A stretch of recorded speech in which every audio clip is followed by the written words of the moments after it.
17 kabanata.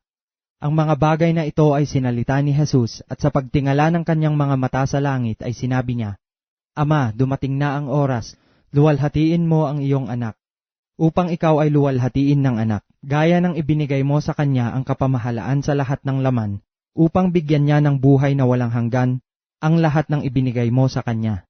At ito ang buhay na walang hanggan, na ikaw ay makilala nila na iisang Diyos na tunay, at siyang iyong sinugo, sa makatuwid bagay si Hesukristo.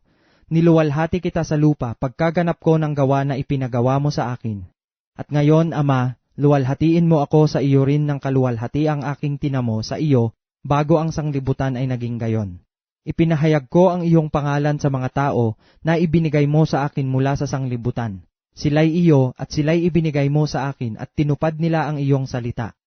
Ngayon ay nangakilala nila na ang lahat ng mga bagay na sa akin ay ibinigay mo ay mula sa iyo. Sapagkat ang mga salitang sa akin ay ibinigay mo, ay ibinigay ko sa kanila. At kanilang tinanggap, at nangakilala nilang tunay na nagbuhat ako sa iyo, at nagsipaniwalang ikaw ang nagsugo sa akin.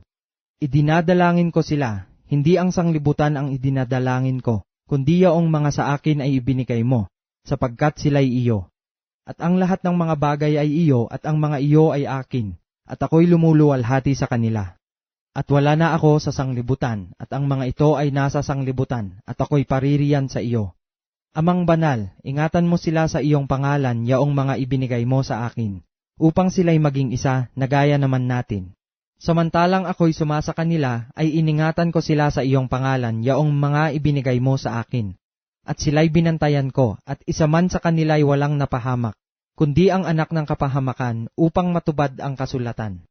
Ngunit ngayon ay napaririyan ako sa iyo, at sinasalita ko ang mga bagay na ito sa sanglibutan, upang sila'y mangagtamo ng aking kagalakang ganap sa kanila rin. Ibinigay ko sa kanila ang iyong salita, at kinapuotan sila ng sanglibutan, sapagkat hindi sila taga-sanglibutan, gaya ko naman na hindi taga-sanglibutan. Hindi ko idinadalangin na alisin mo sila sa sanglibutan, kundi ingatan mo sila mula sa masama. Hindi sila taga-sanglibutan na gaya ko naman na hindi taga-sanglibutan. Pakabanalin mo sila sa katotohanan, ang salita mo'y katotohanan. Kung paanong ako'y iyong sinugo sa sanglibutan, sila'y gayon ding sinusugo ko sa sanglibutan. At dahil sa kanila'y pinabanal ko ang aking sarili upang sila naman ay magpakabanal sa katotohanan. Hindi lamang sila ang idinadalangin ko, kundi sila rin naman na mga nagsisisampalataya sa akin sa pamamagitan ng kanilang salita.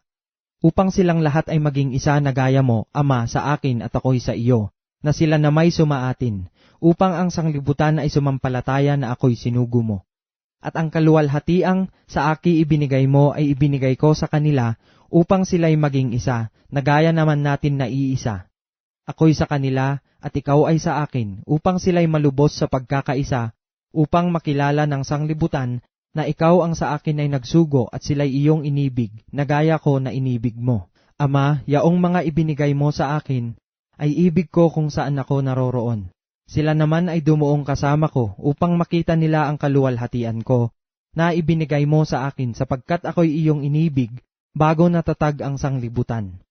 O Amang Banal, hindi ka nakikilala ng sanglibutan, ngunit nakikilala kita, at nakikilala ng mga ito na ikaw ang nagsugo sa akin.